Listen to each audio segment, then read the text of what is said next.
rakan media yang buat liputan persidangan Dewan Negeri Pahang pada sampai akhir hari ini. Keseluruhannya saya tengok persidangan ini sangat baik dan menarik. Perbahasan-perbahasan daripada semua, termasuk daripada wakil-wakil pembangkang yang telah membuat penelitian. Saya tengok perbahasannya mengandungi fakta, bukan bersifat emosional, dan kita lihat Dewan Negeri Pahang ini berjalan dengan teratur, ceria dan hujah-hujah yang sangat baiklah. Tidak banyak sangat provokasi yang berlaku yang kita lihat penting bagi kita untuk mengemukakan sesuatu pandangan. Tak perlu kita provok mana-mana pihak, dan kita perlu berpijak pada fakta yang ada.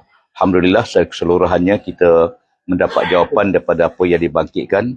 Cuma ada beberapa isu yang kita akan follow up dengan agensi sebagaimana yang telah disebut oleh Yang Berhormat Menteri Besar. Komitmen beliau untuk turut serta supaya agensi kerajaan dapat membantu walaupun pihak pembangkang, dan perkara ni kita akan follow up dengan tindakan rasmi lah, melalui surat-surat kepada agensi dan pertemuan dengan ketua-ketua jabatan di Pekat Negeri Pahang. Kita harapkan insyaAllah apa yang kita terjemahkan daripada Dewan Negeri keluar ialah dalam bentuk yang sama supaya suara pembangkang juga diberi perhatian, didengarkan. Apa yang kita bawa ialah untuk kepentingan rakyat keseluruhannya. Itu perkara yang pertama yang saya nak bangkit. Yang kedua ni isu di luar daripada Dewan. Kalau kita lihat baru-baru ini pada 16 Mac 2026, Syarikat Linus Air Australia telah memedahkan satu maklumat yang mengejutkan kita di Malaysia, di mana Linus telah pun mengakui, Linus Australia, dalam kenyataan rasmi Linus kepada Bursa Saham Australia, dia medahkan satu perjanjian telah ditandatangani, satu binding letter of intent dengan Jabatan Pertahanan Amerika Syarikat Pentagon bagi membekalkan oksida nadi bumi RE selama 4 tahun bernilai 96 juta dolar US. 4 tahun. Dan akibat daripada pendedahan tersebut, banyak pihak termasuklah beberapa NGO, hingga setakat ni kita dapat lihat lebih kurang 57 NGO Malaysia membantah perjanjian tersebut dan melahirkan kebimbangan. Seolahnya Malaysia terus lari daripada paksi dia. Kita sebenarnya bertindak atas polisi negara yang berkecuali daripada mana pihak. Dalam senario pertembungan Amerika dengan China, maka tindakan RE Linus ini dilihat bahawa menarik negara kita cenderung kepada satu pihak, khusus pada Amerika. Dan ini menimbulkan kebimbangan, dan kita minta kerajaan Malaysia dedahkan maklumat detail tentang agreement ini. Sebab agreement didedahkan oleh RE Australia, dan apa impak kepada negara kita.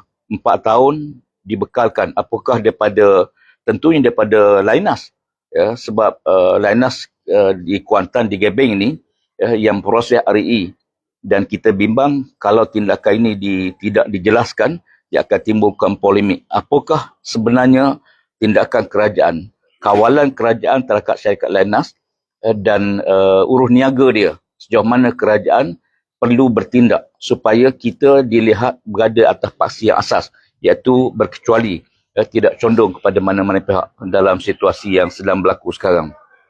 Geopolitik masa depan kita lihat beralih daripada sektor tenaga minyak kepada RE, dan negara kita akan menjadi fokus. Kita harap supaya dia tidak menimbulkan perkara besar, dan penjelasan daripada pihak kerajaan sangat diperlukan. Saya rasa itu penjelasan saya hari ini berhubung dengan isu yang agak hangat diperkatakan sekarang. Terima kasih. Soalan? Ada soalan-soalan lain? Saya boleh katakan yang pihak Datuk Seri menuntut kerajaan negeri memberi penjelasan. Kerajaan pusat. Menuntut penjelasan. Bagaimana tentang perjanjian tersebut, apakah kerajaan tidak ada maklumat, tak tahu, sebab bila RE Australia dedahkan dan impaknya pada kita, sebab kilang tu di Malaysia. Dan kilang ni, perjanjian ni bahaya sebab dia membekalkan RE kepada Pentagon dalam pemberian senjata. Kita tahu isu yang berlaku di Timur Tengah, bagaimana sikap Amerika menyerang Iran dan menyokong Israel dalam usaha pengebuman ke atas umat Islam di Gaza yang tidak selesai, yang masih belum berhenti. Jadi kita harapkan ini perlu dihentikan segera. Kalaupun berlaku, kita minta kerajaan perlu menamatkan, hentikan pembekalan bahan RE ni kepada Pentagon kerana kita bimbang dia akan digunakan untuk membunuh umat Islam. Apa yang sedang berlaku di Iran, apa yang sedang berlaku di Palestin. Okey, soalan ni. Terima kasih. Soalan lain semalam saya dah tanya, semalam dah tanya pasal kes Ustaz ni Zawawi kan. Cuma ada nak minta penjelasan sikit. Sebab masa Datuk Seri menyambut baik, umur dan maaf tu, Datuk Seri ada guna perkataan gila. Jadi ramai tak tahu apa maksud gila. Semua khilaf. Jadi saya rasa tak perlu jelas lah. Dah semua khilaf. Ya. Sebenarnya kalau kita lihat apa dibangkitkan, apa ditimbulkan itu, bukan perbahasan dalam konteks fiqh ni. Dalam konteks dia yang, katakanlah contoh ya, Sayyidina Umar Al-Khattab pernah nak bunuh Rasulullah. Apakah kalau kita cerita Sayyidina Umar nak bunuh Nabi itu, kita hina Sayyidina Umar? Semua orang tahu itu tidak. Kenapa kita tak kata Sayyidina Umar, bila kita cerita Sayyidina Umar nak bunuh Rasulullah, kenapa kita tidak kata itu sebagai menghina Sayyidina Umar? Kerana dia berlaku sebelum Sayyidina Umar masuk Islam. Ya. Jadi oleh kerana itu banyak kisah-kisah yang asar, yang berlaku. Ya, kita tak kata pun, ramai orang cerita tentang Sayyidina Umar ni. Ya, itu dengan kata lain bahawa bukan kita membela, dan beliau pun dah minta maaf. Saya fikir kita bagi pihak parti, kita terima penjelasan. Beliau tersilap. Khilaf ni tersilap ucap.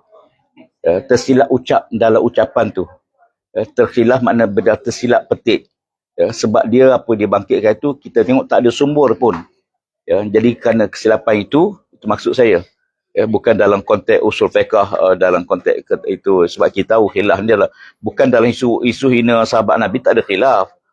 Hukum tetap salah, tak salah. Tapi apa yang berlaku tu, apakah dia pada waktu itu yang diceritakan itu. Macam mana cerita sahabat-sahabat Nabi yang lain, waktu zaman jahiliah. Tapi Allah Ta'ala telah sebut, Allah Ta'ala telah ampunkan dosa mereka semua, dan tak perlu kita sebut lagi cerita-cerita buruk sahabat di zaman jahiliah. Tapi kalau kita cerita, apakah kita hina sahabat Nabi? Kita cerita Umar ni pernah nak bunuh Nabi. Apakah kita menghina Sayyidina Umar? Semua orang tahu bahawa itu tak termasuk menghina Sayyidina Umar. Kenapa? Kerana itu kita mencerita apa yang dia buat di zaman jahiliah dia. Setelah dia masuk Islam, Allah ampun dosa dia. Dan itu saja penjelasan saya.